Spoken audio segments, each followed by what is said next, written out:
네, 이번엔 야당 소식 살펴보겠습니다. 이 빨라지는 총선 시기만큼이나 제3지대 창당 작업 역시 점차 윤곽을 드러내고 있습니다.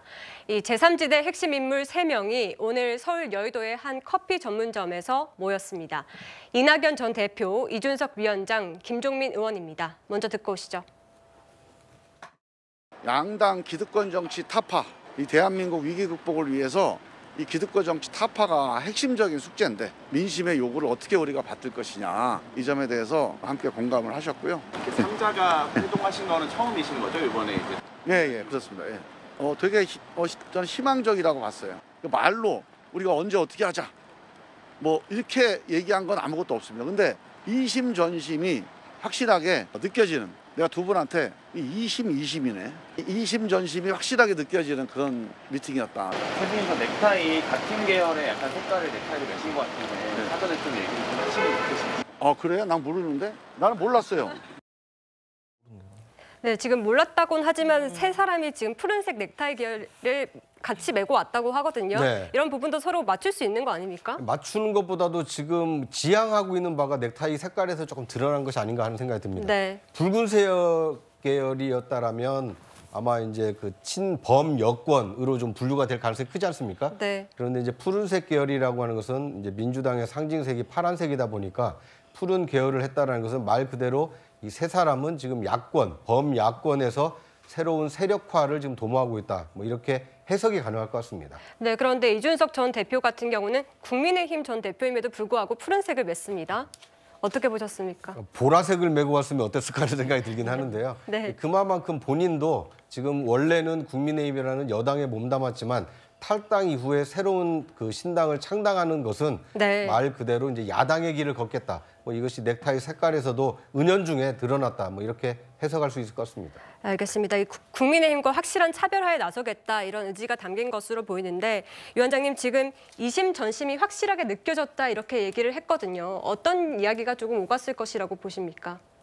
네, 저는 이 3당, 그러니까 3당을 신당을 창당하시는 이 세 분에게 드리고 싶은 말씀이 네. 보통 우리가 정치를 하면 바둑을 두듯이 해라 이런 말 많이 하거든요. 네. 두수, 세수를 보면서. 근데 저는 이분들에게 바둑이 아니라 오목 두듯이 하라고 하고 싶어요. 어떤 의미인가요? 눈앞에 빨리 2월 15일 이전에 네. 3번, 기호 3번을 만들어야 되기 때문에 오목 두듯이 눈앞에 돌 5개를 빨리 만들어야 됩니다. 그래야지 한동훈 비대위원장은 뭐 4월 10일 이후로 생각 안 한다고 했잖아요. 자기 네. 인생에서. 네. 이분들은 1차적으로 2월 15일 이후로 생각하면 안 됩니다. 네. 빨리 2월 15일 이전에 빅 텐트를 만들어서 그 안에 다 들어가서 3번을 받아야지 어떤 양대 거대 정당의 폐해를 극복할 수 있다는 어떤 믿음을 어떤 중도층 무당층들에게 줄 수가 있거든요. 그런데 네. 그 믿음을 주지 못하고 이준석 대표가 뭐 얼마 전에 느슨한 연대를 얘기했는데 네. 이런 느슨한 연대 가지고는 나중에 사표 방지 심리가 작동을 해서 네. 3당이 절대 성공할 수가 없다. 빅텐트가 아니라 파라솔 우산이 될 수가 있으니까 2월 15일 이후로 생각하지 말고 오목 두듯이 빨리 모여라. 이런 말씀 꼭 드리고 싶습니다. 그런데 제가 지금 위원장님 말씀을 듣다 보니까 제3당이 만들어지는 것에 대해서 조금 긍정적으로 느껴지기도 하는데요. 네. 어떻게 보시는 겁니까? 정치 발전을 위해서는 3당이 저는 필요하다고 생각을 합니다. 네. 우리가 보통 유럽에서 독일의 다당제를 우리가 모범적이라고 많이 말을 하잖아요. 네. 그런데 독일 같은 경우는 뭐 보수끼리도 연정을 하기도 하지만 보수와 진보가 뭐 신호등 연합이라고 해서 연정을 하기도 합니다. 네. 이러한 것들이 대화와 소통을 통해서 어떤 극단의 정치를 막아내는 거거든요. 그래서 저희 정치도 꼭 국민의힘과 민주당 말고도 제3의 선택지가 있는 것도 괜찮다. 그래서 저희 민주당도 또 거기에 못지않게 열심히 또 국민의 네. 마음을 얻기 위해서 노력하면 된다. 이런 말씀 드리고 싶습니다. 네, 그런데 지금 이 탈당한 분들이 민주당 분들이 많기 때문에 민주당 입장에서는 표가 분산될 수 있는 위험도 있을 텐데 네. 나중에라도 연합이 가능하다고 보시는 겁니까?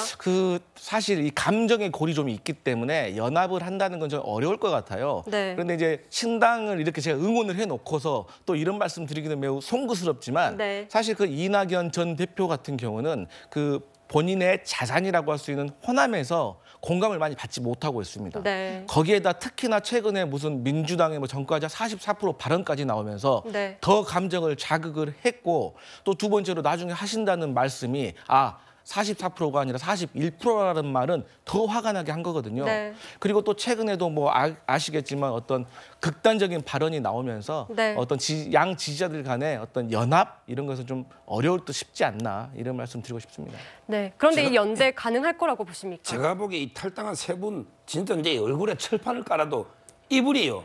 이분들이 양대 기득권 정당 때문에 배지 달았어요. 네. 그때 양대 기득권 정당이 있으니까 민주당으로 배지 달았죠.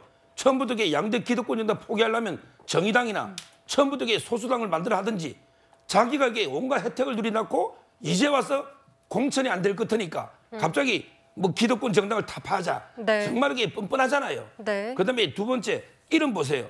이름 이게 뭡니까 이게 이분들이 무슨 이게 미래입니까? 네. 지금 이게 과거에 몇 선 다 한 겁니까? 특히 저는 이낙연 대표가 이제 새로운 미래?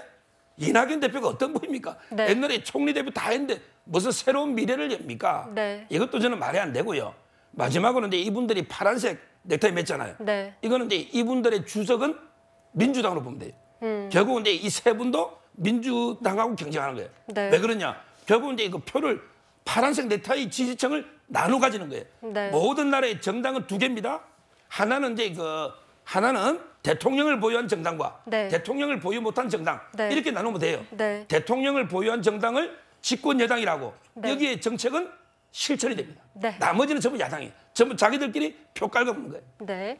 사실 뭐 정치인의 옷차림은 항상 다 메시지가 들어가 있기 마련인데요. 오늘 저 세 분의 넥타이 색깔이 푸른색 계통이다라는 것에 너무 많은 의미를 부여할 필요는 없을 것 같습니다. 네. 왜냐하면 이낙연 전 대표가 탈당 기자회견을 할 때는 빨간색 넥타이를 맸었거든요. 네. 사실 그 빨간색 넥타이를 보면서 민주당 당원들이 참 많은 또 이야기들, 많은 논란들이 있었을 정도로 그날 큰 화제가 되었었는데 이낙연 전 대표가 불과 며칠 전 탈당할 때는 빨간색 넥타이를 맸는데 오늘 푸른색 계통의 넥타이를 메었다라고 해서 크게 뭐 의미가 있다라고 생각이 들진 않고요. 저는 일단 탈당하신 분들이 지금 확고한 정치적인 명분을 갖고 계신지부터가 회의적이라는 생각이 듭니다. 앞으로 많은 정치적인 변수들을 고려해서 연합할지 여부도 모든 가능성이 열려 있다라는 말씀을 계속 하시는데 그 말 자체가 지금 현재 확고한 본인들의 정치적 명분이 없다는 이야기 같아서 아쉬운 점은 많이 남습니다. 네, 지금 여야 모두에서 기존 정당과의 다름을 좀 보여줄 수 있어야 된다 이런 얘기들이 나오고 있는데 지금 이 주도권 싸움도 계속될 것으로 보입니다. 이 세 명 간에.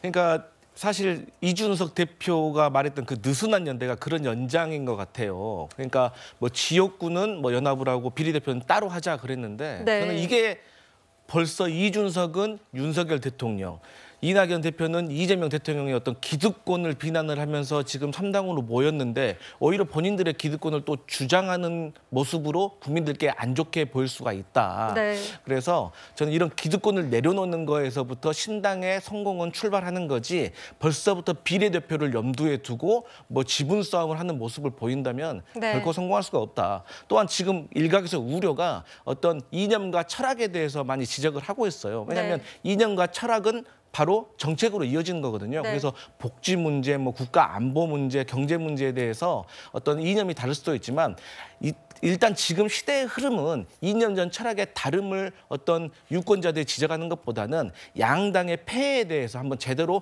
스윙보터, 캐스팅보터를 한번 해보라는 요구가 있기 때문에 기득권을 내려놓는 마음이 매우 중요하다 이런 말씀 드리겠습니다. 알겠습니다.